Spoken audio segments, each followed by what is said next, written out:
리더십 하면 어떤 이미지가 떠오릅니까? 세상 사람들은 리더십을 어떤 권위, 통솔, 또 성공, 지식 그런 것들을 떠올립니다. 그런데 우리 예수님은 다릅니다. 우리 예수님은 섬기는 리더십을 강조하셨습니다. 예수님은 왕이신데 낮아지셨습니다. 예수님은 가장 낮은 종이 되어주셨습니다. 여러분, 우리가 주변에 살아가면서 우리보다 좀 권위 있는 분들, 조금 위치에 높은 분이 있는 분들을 보면서 섬기는 리더십을 가지고 있는 분들을 본 적이 있습니까? 참 찾기가 힘듭니다. 정말 믿음이 좋은 리더들은 섬기는 리더십을 가지고 있는 분들이 있습니다. 이번 6월달의 주제가 사랑 충만, 섬김 충만입니다. 우리는 5월달에 사랑에 대한 메시지를 들었습니다. 사랑이 가정을 살립니다. 사랑이 교회를 살립니다. 사랑이 관계를 회복시켜줍니다. 그래서 우리가 이 사랑하는 이 삶을 실천하는 데 있어서 그 실천의 모습은 섬김의 모습으로 나타난다는 사실입니다.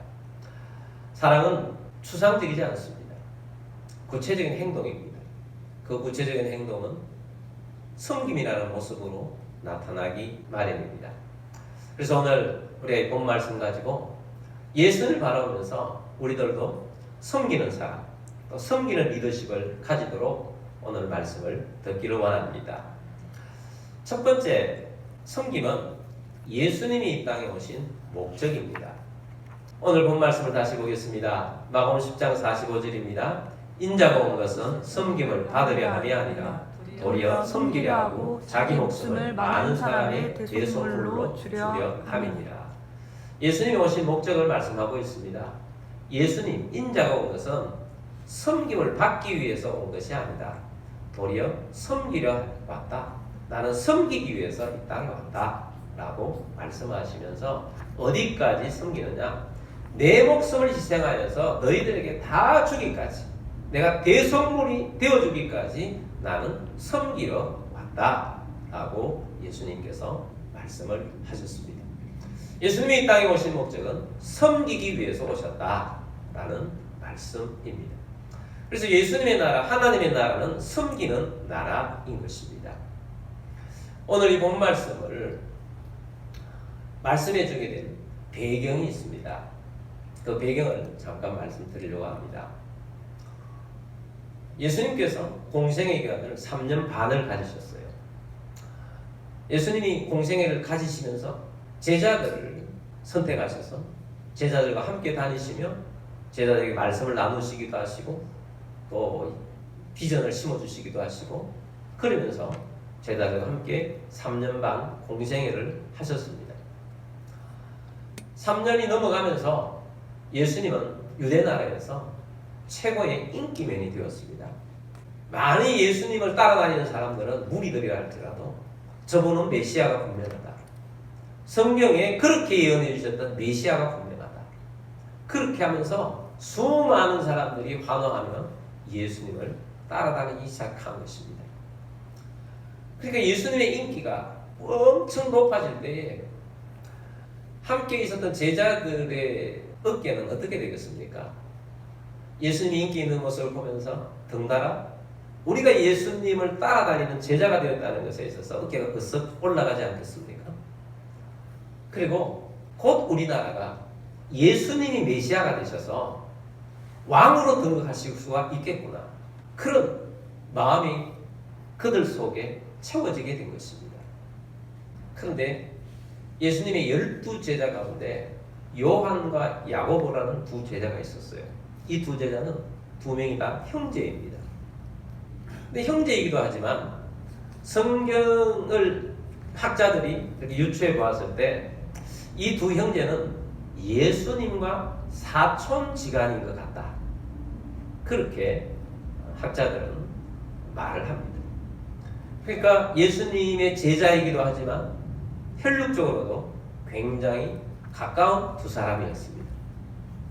그러니까 이제 메시아의 나라가 오게 되면 예수님이 왕으로 등극하게 되면 누가 가장 높은 위치에 지위를 가질 수 있을 것인가? 총리의 자리는 누가 가질 것인가? 그런 마음속에 제자들의 마음이 있었던 것 같습니다. 그 중에 요한과 야고보는 당연히 우리가 예수님과 가장 가까우니까 예수님의 가장 믿을맨이니까 우리들이 가장 가까운 위치에서 높은 자리를 차지해야 되지 않을까 생각을 하게 된 것입니다. 요한과 야고보의 어머니가 먼저 예수님을 찾았습니다.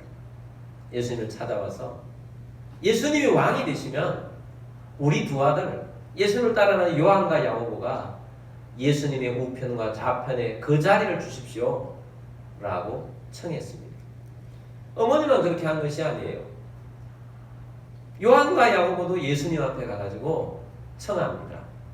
예수님 앞에 가서 요한과 야고보가 청하면서 예수님께서는 구하라고 하셨습니다. 저희들이 하나 구할 것이 있습니다. 그것이 뭔가? 예수님의 나라가 되시면, 예수님이 메시아가 되시면, 이 나라의 왕이 되시면 우리 두 사람을 예수님 우편에 좌편에 그 자리를 우리에게 주십시오 라고 예수님에게 구한 것입니다. 이 이야기가 제자들에게까지 다 알리게 되었어요. 제자들이 이 소식을 듣고 제자들의 반응은 어떻겠습니까? 제자들은 그렇지, 예수님 친척이기도 하고 또한 너희들은 그 자리에 예수님 오른편 왼편에 있는 것이 합당해, 그렇게 인정해 주었습니까? 전혀 그렇지 않았습니다. 그들은 화가 났습니다. 분노했습니다. 이것 때문에 제자들의 마음이 상해지고 분노하면서 갈등하며 말싸움을 하게 된 것 같습니다. 그때에 예수님께서 그들에게 교훈을 하셨습니다. 세상의 집권자들은, 세상의 권세자들은 군림하는 자리지만 우리는 그렇지 않다. 너희들은 그런 사람들이 아니다. 너희는 어떠함이 되려고 하면 낮아져야 한다. 종이 되어야 할 것이다 라고 예수님께서 말씀하시면서 예수님의 결론은 내가 이 땅에 온 목적이 뭔 줄 아느냐 라고 말씀해 주신 내용이 오늘 본문 말씀이에요. 마가복음 10장 45절 말씀을 다시 봅니다. 인자가 온 것은 섬김을 받으려 함이 아니라 도리어 섬기려 하고 자기 목숨을 많은 사람의 대속물로 주려 함이니라. 내가 온 목적은 섬기러 왔지 나는 군림하러 온 것이 아니다 라고 한 것입니다. 사실 예수님께서 제자들에게 몇 번이나 말씀을 하신 적이 있어요. 나는 십자가를 지고 죽게 될 것이다. 그리고 부활하게 될 것이다 라고 말했는데, 사람은 자기에게 관심사 되는 것 외에는 귓등으로 흘러드는 일들이 참 많습니다. 예수님이 그런 말씀하실 때 그 관심이 없어요. 예수님 십자가에 죽으시는 건 무슨 말이냐? 그건 예수님이 하실 일이 아니고 예수님은 분명히 왕이 되실 것이다. 자기들의 마음속에 있는 그것만 생각하는 거예요. 그래서 섬긴다 이런 것들은 귀에도 사실은 들어오지가 않는 것입니다. 그런데 예수님 앞에 요한과 야고보가 예수님 우편과 좌편을 우리 자리에 해달라고 부탁을 했을 때, 저는 그 성경 말씀 읽을 때마다 예수님께서 왜 이들을 꾸짖지 않았을까? 왜 또 완벽하게 노라고 말씀하시지 아니하시고 그건 아니야 라고 하면서 그렇게 교육하지 않으셨을까 하는 그런 의문점이 있었어요. 그런데 이 말씀을 깊이 묵상하다 보니까 정말 깊은 깨달음이 주는데 너무너무 은혜가 되는 거예요. 무슨 내용이냐 하면, 제자들은 세상의 왕처럼 예수님 왕이 되면 우리가 높은 자리 차지해야 합니다. 그 생각만 가득하고 있는 거죠. 그래서 하나는 우편에 하나는 좌편에 앉게 해달라고 했을 때 예수님께서 너희는 너희가 구하는 것이 무엇인지 알지 못하는구나 라고 예수님께서 말씀을 하시면서, 너희는 내가 가야 할 고난의 세례를 받아야 하는데 너희가 감당할 수 있겠느냐 라고 예수님께서 반문하셨어요. 그랬더니 요한과 야고보가 뭐라고 그러냐면 우리는 할 수 있습니다. 그렇게 이야기를 했어요. 요한과 야고보가 우리는 할 수 있다는 이야기가 무슨 이야기겠습니까? 예수님이 왕으로 등극하실 때 반대 세력들이 있지 않겠습니까? 그때 조금의 소요가 있을 때 우리가 몸으로 맡겠습니다. 우리가 할 수 있어요. 그런 의도가 아니었을까 생각합니다. 근데 예수님께서는 그 대답을 들으시고 너희가 내가 가는 길인 고난의 길, 그 길에 너희도 그 길을 오게 되겠지만 내 우편과 좌편에 있는 자리는 내가 너희에게 주는 것이 아니라 허락된 자들이 그 자리에 앉게 될 것이다 라는 이런 말씀을 해주셨어요. 근데 제가 은혜를 받았다는 것은 바로 이것입니다. 지금 예수님의 제자들은 세상의 왕들의 좌우편을 자리를 노리는 거잖아요. 그러니까 그것밖에 생각을 하지 않는데 예수님의 좌우편에 있다는 것은 섬김의 나라의 좌우편에 있는 거예요. 그러면 이 요한과 야고보는 이 섬김의 나라에서 어떤 모습으로 나중에 되었느냐 하는 것을 봅니다. 예수님은 최고의 섬김이라고 그러면 섬김 1호 아니겠습니까? 섬김 1호. 그러면 좌우편이라는 건 섬김 2호가 되고 섬김 3호가 되는 건데, 그런데 우리가 섬김에도 여러 종류가 있는데 요한은 어떻게 했느냐? 요한은 예수님께 십자가 지셨을 때 그 십자가 지시는 현장에 요한이 있었어요. 그 바로 옆에 예수님의 어머니가 있었어요. 예수님께서 예수님의 어머니를 보시면 슬퍼하고 너무 괴로워하는 어머니를 보시면서 요한에게 어머니를 부탁하잖아요. 요한에게 보라, 내 어머니다.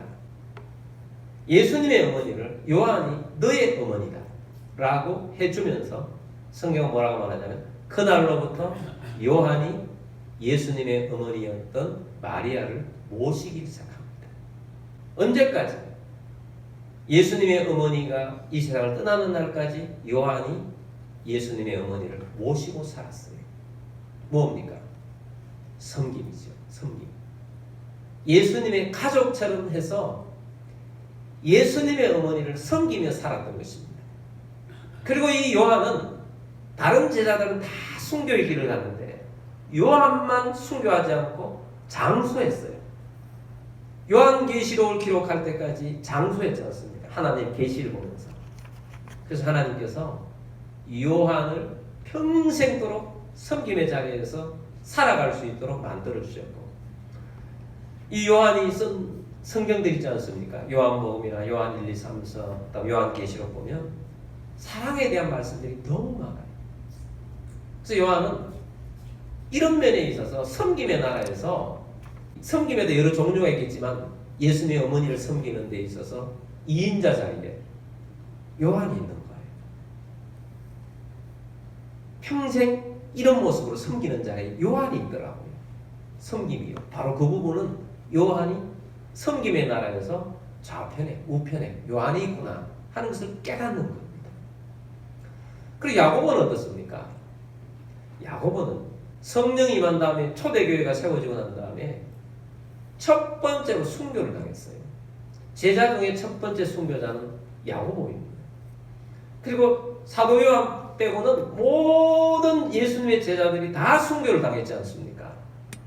그 순교의 첫 번째 자리에 있는 분은 그전에는 예수님 십자가에 달려들어야 순교자는 예수님이 순교로 섬긴 대속제물이 되신 예수님의 순교는 예수님이 순교의 1호라면 예수님의 제자 중에 1호는 야고보예요.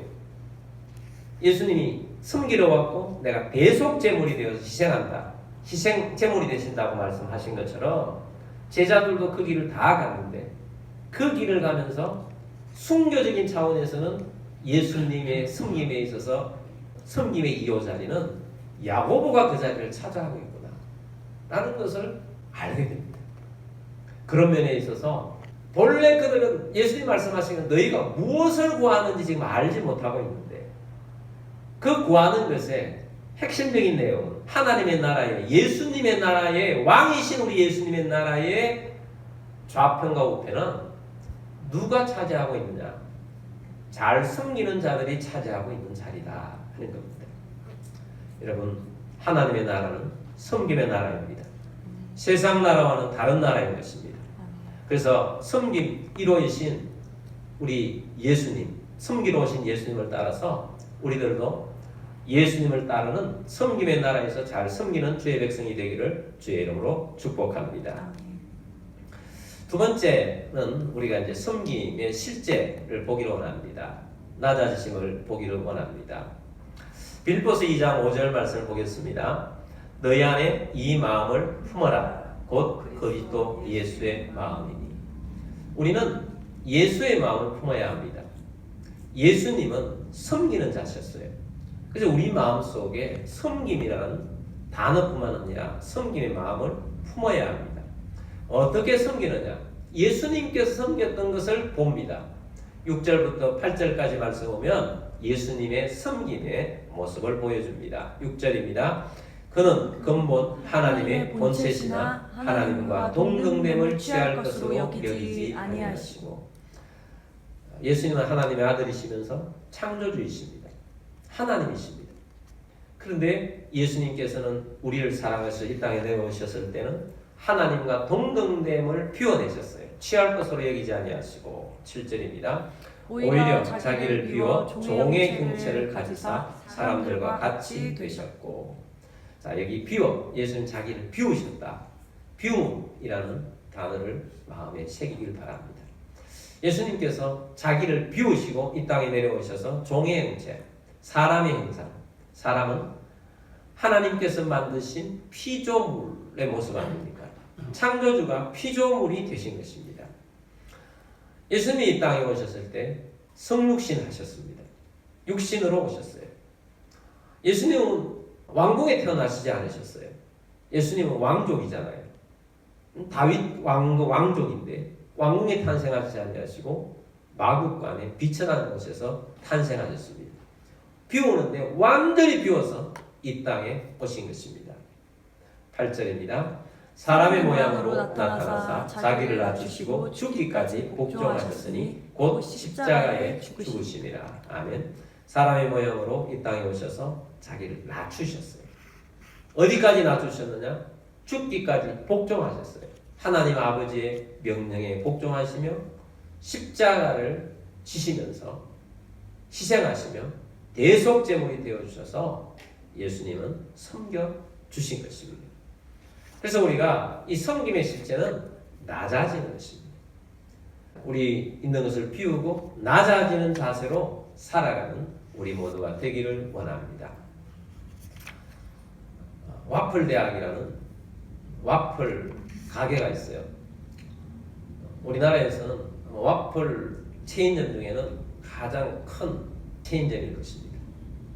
이 와플 대학을 만드신 손정희라는 분이 계십니다. 이분은 신촌 그쪽에서 너무 가난하게 완전히 망해가지고 거기서 리아카에서 장사를 시작했다가 와플에 눈을 뜨게 되었고, 그 신촌에서 와플이 잘 되어가지고 신촌에서 하다 보니까 이름을 아예 신촌에 있는 대학들처럼 이름을 와플 대학이라고 지었습니다. 그리고 자신을 회장님, 사장님 이렇게 부르지 않고 대학이니까 총장이라고 부르라고 그렇게 하면서 우리나라의 큰 프랜차이즈 회사가 된 거죠. 근데 이분이 섬김이라는 단어에 꼭 맞는 분이에요. 하나님께서 엄청나게 잘 되게 해주셨잖아요. 그런데 이분은 교회 열심히 다니시면서 장로님이신데 교회에서 가장 잘 섬길 수 있는 곳이 어디일까? 화장실 청소가 가장 잘 섬기는 곳이다. 그렇게 여기시고, 회사로 따지면 회장님 아닙니까? 이 회장님이 교회 청소 중에 화장실 청소를 자기가 더 맡아서 하는 거. 예수님께서는 제자들의 발을 씻기셨는데 나도 씻기는 마음으로 섬겨야 되겠다. 그게 낮은 자세로서 섬기는 겁니다. 어떤 회사의 CEO가 직원들을 사랑하면서 생일도 잘 챙겨주고 그런 CEO가 있었어요. 근데 한 달에 한 번은 회사에 다니면서 자기가 청소를 하는 겁니다. 그 직원들이 아유 사장님 왜 이러세요? 그러니까 그분이 이렇게 이야기합니다. 이 회사는 나를 위해 존재하는 회사가 아니고 내가 이 회사를 위해서 존재하지 않느냐. 예수님께서 우리를 위해서 존재하셨듯이 나도 섬기면서 사는 것이다 라고 하는 겁니다. 여러분, 우리 하나님의 나라의 백성들은 이렇게 섬김을 모토로 해서 살아가는 것입니다. 그래서 우리가 섬김의 실제, 우리는 섬기면서 살아가야 하는 그 마음을 가지고 잘 섬기는 자로 서가는 여러분들이 되기를 바랍니다. 아멘. 이번 달에도 3가지 미션을 드리도록 하겠습니다.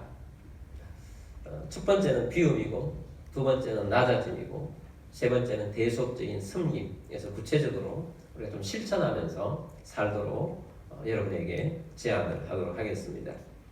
먼저는 비움입니다. 예수님께서 자기를 비웠듯이 우리들도 비워야 합니다. 제가 오래전에 신학교를 지방에서 있으면서 고속버스로 다닐 때 옛날 고속버스에는 영화를 한 편씩 보여줬어요. 그래서 그 고속버스에 나오는 영화 중에 하나가 완장이라는 영화였어요. 완장 옆에 채우는 거 아닙니까? 완장이 리더 아닙니까? 근데 그 완장이라는 영화는 어떤 시골 마을이 배경입니다. 그게 어르신들이 서로 이장이 되려고 하는 겁니다. 그래서 권력 다툼이 있었던 거예요. 아주 심하게, 그 마을이 심하게 다투는 겁니다. 완장을 서로 차지하려고, 이장의 완장을 서로 차지하려고. 그리고 투표를 해갖고 한 표로 더 얻어서 이장이 되면 막 찍어 누르는 겁니다. 너무 힘들게 하는 거예요. 그래서 싸움이 심한, 갈등이 너무너무 심한 마을이었어요. 그래서 갈등이 너무 심하니까 어느 날 한 사람이 그렇게 제안했습니다. 우리 그러지 말고 이쪽 편 저쪽 편이 아니면 저 순진하고 바보 같은 저 젊은이가 있는데 저 젊은이에게 그냥 완장을 채워주자. 이장이라고 해주자. 그래서 너무 갈등이 심하니까 그렇게 하자고 합의를 봤어요. 그 젊은 순진하고 착한 그 젊은 청년에게 네가 이제부터 이장이다. 네가 이장이 되어서 일해라 하고 완장을 채워줬어요. 이장이라는 완장을 채워줬더니 처음에는 뭐 말한다고 하고 막 그러더니 차츰 옛날 어르신들이 이장하는 모습들을 본 것들을 닮아가는 겁니다.